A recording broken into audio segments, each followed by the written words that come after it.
Phantom Stranger number 12, written by J.M. DeMatteis, art by Fernando Blanco. So, this is technically a tie-in to Forever Evil, but like it's not. It's just got the banner on it. It's not even. So last issue was a Trinity War tie-in, and in that, Phantom Stranger straight up got zooped out of existence. He was erased to the point where nobody would even remember he ever existed.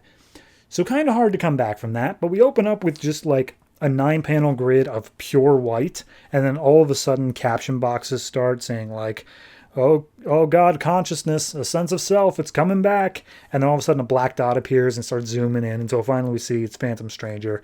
And he's like, okay, all of a sudden I remember being erased and now I'm coming back to life, and what in the hell is this? And all of a sudden he just shows up back in his own house, aka Philip Stark's house, and God, as a dog, is just sitting in front of him, and he's like, hey, welcome back. And Phantom Stranger looks around, and he's like, this is impossible. I was erased from existence. And he's like, yeah, impossible. You do understand I'm God, right? That's kind of in my purview of things to do. Look, Stranger, maybe I'm just not understanding this properly. I do believe I told you last time when you tried to steal the soul, or not steal, but take the souls of your loved ones out of heaven, I said, if you ever come back and try to do that again, you'd be wiped from existence. Did I say that? And Phantom Stranger's like, yeah. He's like, cool. So why did you immediately go and try to do that for Dr. Light? For the sake of Batman, even. Like, you don't even like Batman. What in the hell? And he's like, I did it because it had to be done. And God's like, nah, it doesn't make, like, here's the thing. I could take a million billion years to puzzle over why it is you did what you did. Frankly, I don't think there's a good answer here, except that you have been changed by your family. You are no longer the ultimate sinner. You are now something else. So God takes 2 of the silver coins off of his necklace and says, like, there, you've done well. However, you are still on the path. You are not totally absolved yet. You need to continue forward. Just know that this is all going to depend on you reclaiming 2 souls. And that's my hint. And then God disappears. And Phantom Stranger like looks around the yard for a while, and he's a little bit satisfied, like, hey, I did it. So at that point, we see coming out of the darkness of the yard is Sin Eater, aka the real Philip Stark. And he's talking to this demon dog who I'm unfamiliar with, but they seem to be working together, and they're saying like, maybe we need to turn up the heat on Phantom Stranger. So then we cut over across town, and turns out the teenager that Phantom Stranger saved the soul of because he was unjustly murdered in his home. This teenager is just hanging out with his family, but his family is like just subconsciously aware that something is wrong with him, that he's not supposed to be here. They don't even remember that he was murdered, but like they can just feel something's wrong. And he tries to connect with them. He's like, hey, Mom, don't be upset. Everything's going to be fine. And she just freaks out. She's like, get out of here. Don't touch me. And then she realizes what she said. And she's like, oh, I'm sorry. I don't know why I did that. And he's like, no, I get it. So he goes back into his room, and he's just, he's pissed off. He's like, I never met that Phantom Stranger or Stark or whoever the hell he is. And then all of a sudden he gets this energy zap from his fingers that just fries his laptop. And he's able to then get up and walk through the wall of his bedroom. So back in Stranger's house, he's going through his wife's closet. He finds one of her dresses, and he smells it, and he's like, oh, that's good. But then he gets upset, throws it across the room in anger. And all of a sudden, I think his name is Chris. I'm not sure if they give it. Hold on, they do give it. Let me just make sure. Yes, it is Chris. So Chris enters the room, and he's like, hey, looks like you're having a hard time too. And he's like, yeah, totally. Get out. And Chris says, no, hold on. You're the only one who might understand me here. And Phantom Stranger just tells him, I gave you a second chance at life, man. No one else gets that. You should be taking, go out there and make the most of it. And then Phantom Stranger like catches a glimpse, and he's like, oh, wait, yeah, something's different with you. And he's like, right? And Stranger tries to brush it off, saying like, well, different doesn't mean bad inherently.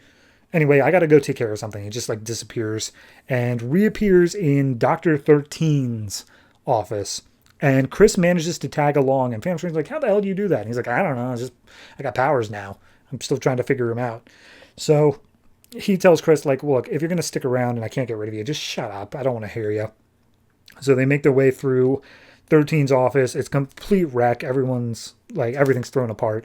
And they start seeing water mixed with blood coming from the bathroom.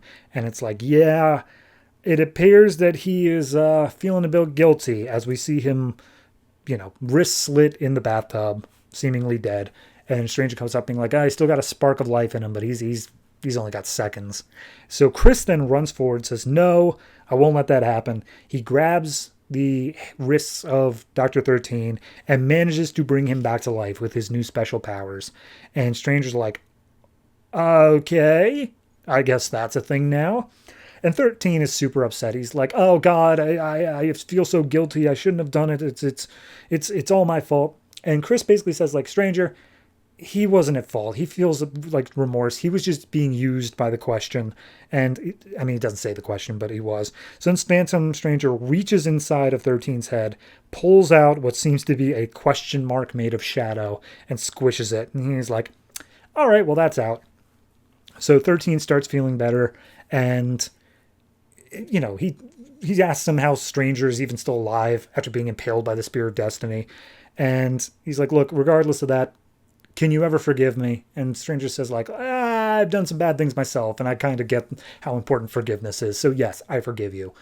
And 13's like, great, awesome. Let's go to my house. And they're like, wait, this isn't your house? And he's like, nah, this place sucks. And apparently he owns like a penthouse overlooking Central Park in New York. And he's like, yeah, my family comes from like super rich money. It's the 13 like thing. Once my parents died, I inherited all of it. Sure, my sister got a couple properties, but I kept this one because it's super awesome. And at this point, this is the only thing that ties it into Forever Evil, is that Chris notices that there's an eclipse going on and was like, guys, isn't this weird? And they're like, yeah, we deal with weird stuff all the time. This is pretty normal, all things considered. So that's that, I guess. So at this point, Chris is like, hey, Dr. 13, yeah, I saved your life. And my parents are kind of not cool with me right now. Can I stay with you in the penthouse? And he's like, yeah, there's like 7 bedrooms. Just pick 1 or 2 of them. I don't care. Like, hey, Stranger, you want to stay here too? And Stranger's already disappeared. And he's like, yeah, you'll be back. I got a feeling we're a team now. We're a couple of compadres.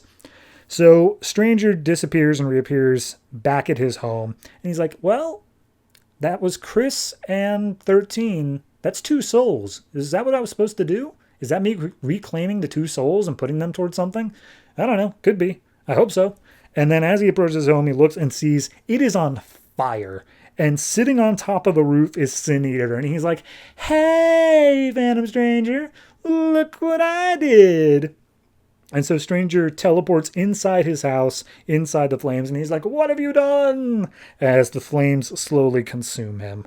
So that was an issue.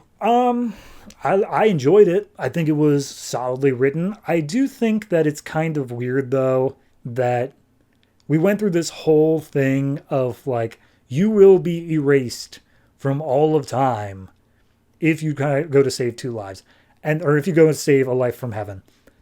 And then God just undoes it because he's like, why'd you do it? I told you not to do it, and you did it. It feels, I get it in the sense of, like, it feels like it was a test sort of thing of, like, would you be willing to sacrifice yourself for the greater good or something like that? I can get it, but they never really say that. They never really go that mile. God literally spends the pages just going like, man, I still don't get it. What in the hell is wrong with you? It wasn't saying so much of like, I told you that would happen, and you still did it, thus proving you are truly good at heart.